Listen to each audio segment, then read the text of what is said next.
Hello，大家好啊！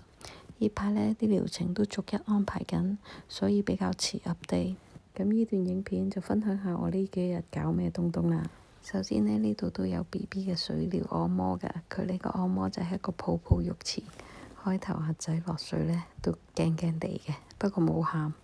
然後浸下呢，佢哋勁舒服，之後仲瞓着埋添。你睇下佢個樣幾享受，所以到一起身嘅時候呢，喊爆啊，完全唔想上水。我諗佢應該好鍾意游水嘅啦。而哥哥呢，佢落水呢都係有少少驚，但係冇喊嘅。落到水之後又係好舒服，好享受啊！俾啲波波啵啵啵，好似按摩緊佢。你睇下佢個樣，佢喺度探索緊啊。跟住就同細佬一樣，按下就瞓着咗啦。而我呢位阿媽咁鍾意影相，梗係唔放過呢個 moment 啦，影咗勁多相。好彩有 iCloud 啫。咁享受完泡泡浴呢，兒科醫生都會循例檢查下佢哋。咁跟住就輪到我去享受啦。今日我又嚟按摩啦。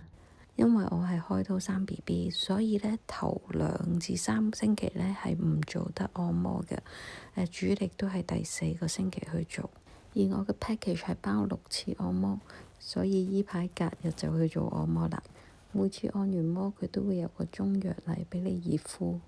好啦，除咗按摩，咁有時間我都會去搞下自己幅油畫嘅，因為佢畫每一層都要等幾日時間去乾透先可以畫下一步。我依家畫緊第2幅啦，不過唔知夠唔夠時間完成埋佢呢。咁呢度呢，仲有啲醫美嘅項目，咁因為佢有啲儀器都比較大件啦，咁所以我哋就要落樓下醫療美容部去做美容啦。咁見醫生之前呢，咁護士姐姐都會幫我量咗血壓先啦，同埋要洗乾淨塊面。雖然喺月子中心係唔會化妝，亦都唔會搽任何嘢，不過佢連面油都唔可以有，咁所以呢，就要洗乾淨，然後用個儀器去做檢查啦。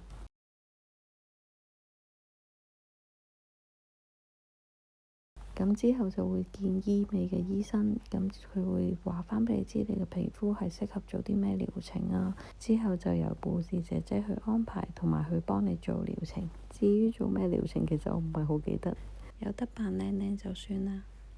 跟住仲有中藥分針，咁物理治療師呢就會帶我上去做準備。咁你係要除晒衫剝晒乾，住瞓喺呢個倉入面嘅。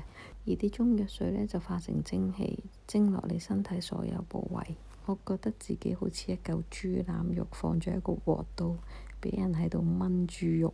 但其實嘅感覺呢就似焗桑拿，不過佢係針對式蒸翻你嘅人。我個人係紅晒，然後你見我啲皮膚啲血管都係擴張晒，希望可以改善我嘅血液循環啦。咁同埋可以吸收下啲藥效，咁等啲手手腳腳唔會咁凍。好啦，做完中藥分針呢，就繼續做下一個療程啦。啱啱蒸完身呢，依家返咗房，然後大家睇我塊面紅晒，超紅啊！但面色係好嘅。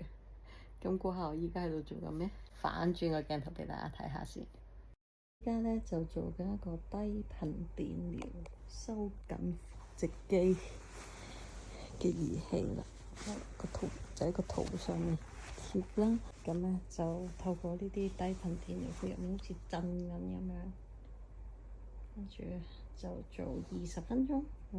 個肚一路按住波，我個人就越嚟越想瞓，所以我瞓下先啦，拜拜。